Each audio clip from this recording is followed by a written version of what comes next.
สบายดีท่านผู้ชมเนาะ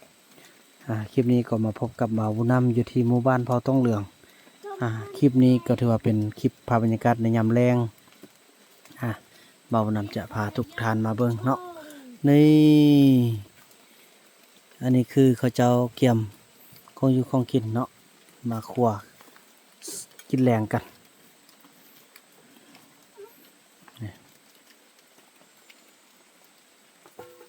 มีแกงนอแกงปลาไหลปนกันที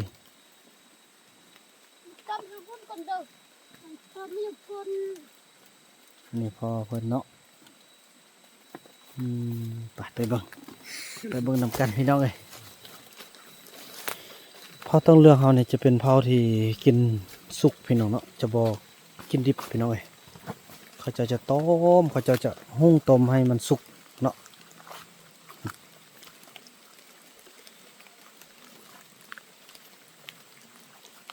โอ้ยแม่เฒ่ามีปา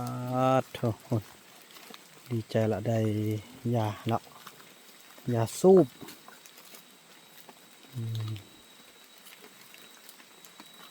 นี่ลูกสาวมุกเพิ่นมาครัวละพี่น้องเอ้ยเถอะเบิ่งนำเด้อเอาอายุบ่มาเถอะลูก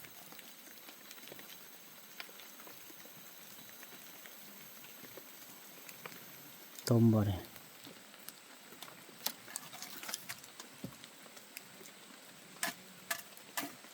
สิได้เกี่ยมกลับบ้านกันพี่น้องเอ้ยเนาะอันนั้นเด้อลูกสิได้กลับบ้านก่อนเด้อ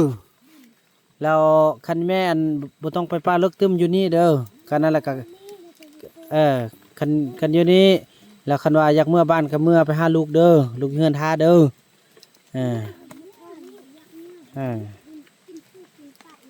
กินปูกินไปอิ่มแล้วค่อยเมื่อเด้อเมื่อหาลูกท่าอยู่ค่อยแข็งแห้งเด้อขอให้อย่าเจ็บอย่าเป็นแม่เอ้ยพี่น้อยเนาะ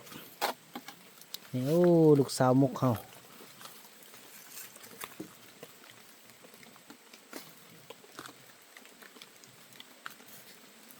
อันนี้ก็เป็นการช่วยเหลือเด้พี่น้องเนาะเมืองมอนี่วัดนาเหยาวเตอเนี่ยพี่น้องเนาะวัดนาเหยาวเตอเจอทางพระอาจารย์เพิ่นมาช่วยวังเดือนแล้วนี่เนาะพระเจ้าก็เอามานำใส่อยู่ปูอยู่ป่าพี่เด้อเนี่ยขอเป็นอานิสงส์ขอเป็นบุญเป็นกุศลนำกันโอ้อันนั้นได้นอนโอ้โถพอต้องเรื่องแท้ๆแล้วนะนี่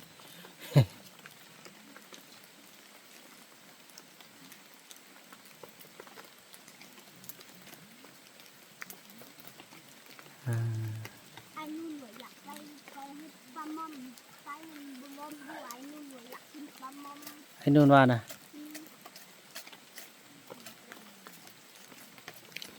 คลิปนี้ก็จะพาทุกท่านในเบิ้งเจ้าข้ออยู่ข้อกินเนาะแล้วก็สิได้กลับบ้านละพี่น้องเอ้ยนี่พ่อจะได้กลับบ้านเด้อลูกเด้อคันว่านั้นแล้วก็พยายามมีพ่ออีแม่เด้อไปเถอะนะอีพ่อพาไปกินอันนั้นพาไปกินปลาหมึกอยู่ปักไร่เด้อเอาจอมไปได้เอาไอ้นู่นไอ้ยงไปทำกันเนาะ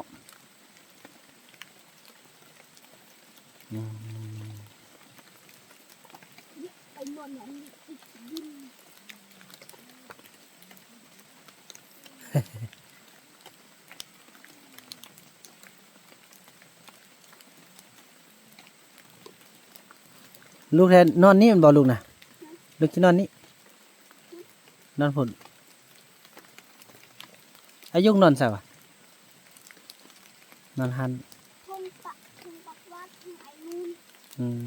อายุเลยนอนทำกันทันเลย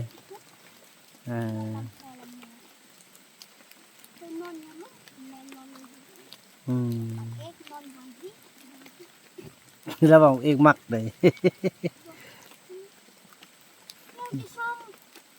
เงี้ยสะส่งกันบ่เงี้ยสะส่งพิตามักบ่มันเงี้ยว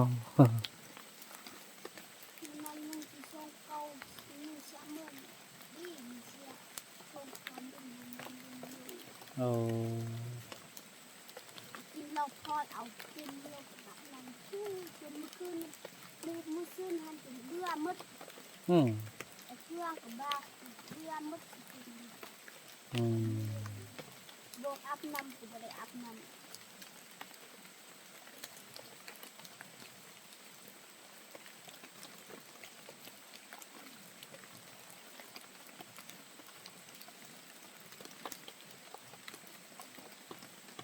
ไอ้นี่รักมันเมาเรา ไอ้นู่นน่ะกินเหล้ามากินนี่ กินอยู่ให้ขึ้น อ๋อ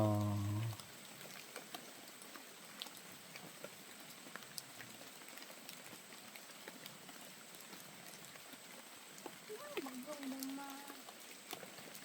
ไปน่ะที่ไปเบิ่งนอบ่เดือจกปู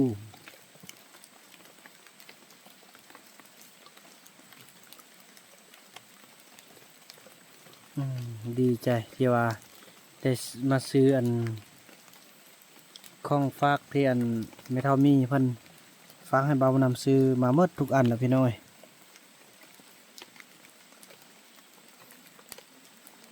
นี่นี่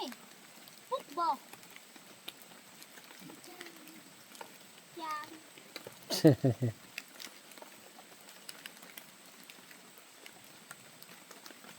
แกสีสี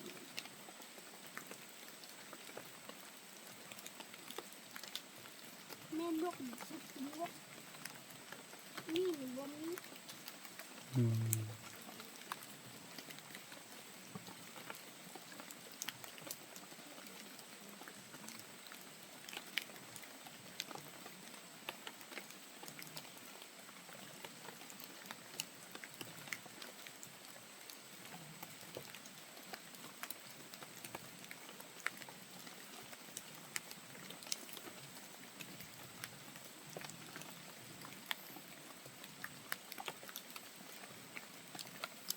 ถือว่าไอ้นู่นถ้าไปเฝ้าแม่แพทย์ก็ถือว่าบ่ได้ไปพี่น้อย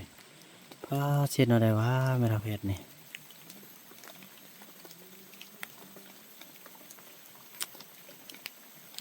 สิไปลมบ่ไอ้เฟืองก่อนเนาะว่าเช็ดแบบใด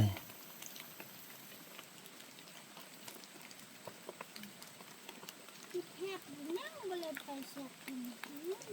วัน อืม อีนี่อยู่ไป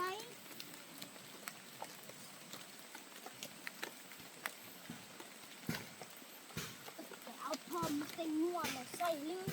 อืม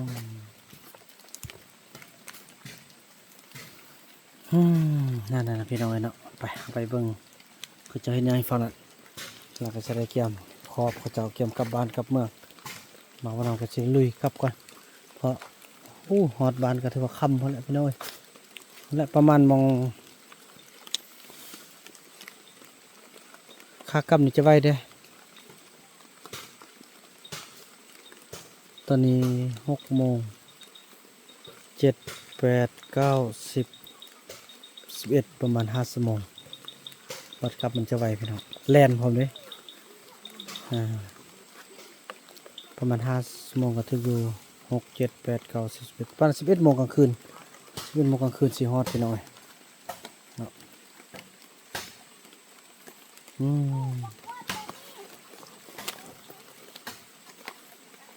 ขอกิน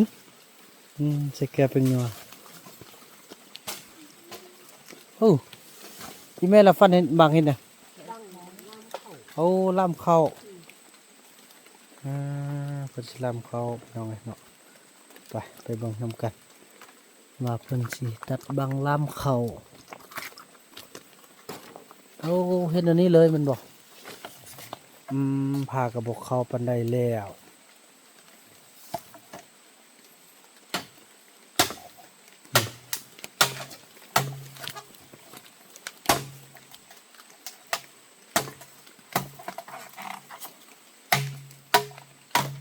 พาไปจะเข้าแล้วเนาะ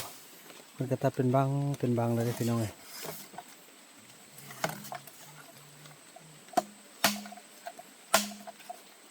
ไปต้องกระเรื่องละมื้ออื่นก็สิพากันยกย้ายแล้วเด้นี่นะ